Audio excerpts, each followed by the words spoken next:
Il est impossible que nous supposions que ces gens-là soient des hommes.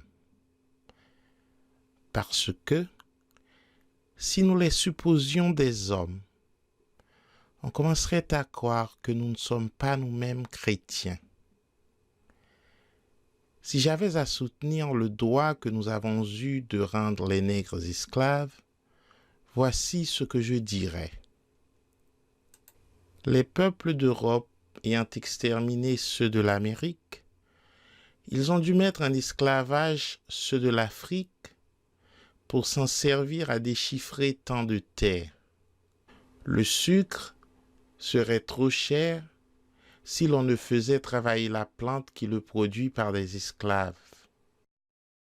Ce dont il s'agit sont noirs depuis les pieds jusqu'à la tête, et ils ont le nez si écrasé qu'il est presque impossible de les plaindre. On ne peut se mettre dans l'esprit que Dieu, qui est un être très sage, ait mis une âme, surtout bonne, dans un corps tout noir. Il est si naturel de penser que c'est la couleur qui constitue l'essence de l'humanité, que les peuples d'Asie, qui font les eunuques, privent toujours les Noirs du rapport qu'ils ont avec nous d'une façon plus marquée.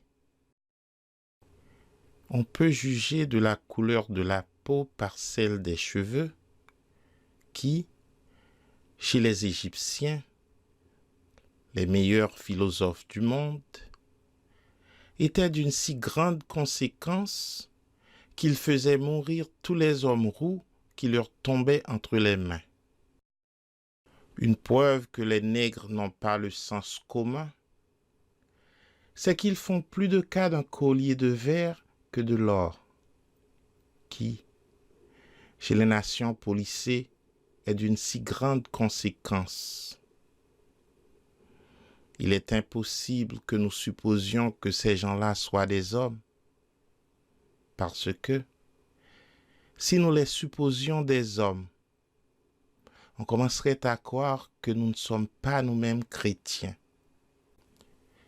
De petits esprits exagèrent trop l'injustice que l'on fait aux Africains, car, si elle était telle qu'ils le disent, ne serait-il pas venu dans la tête des princes d'Europe, qui font entre eux tant de conventions, d'en faire une générale en faveur de la miséricorde et de la pitié?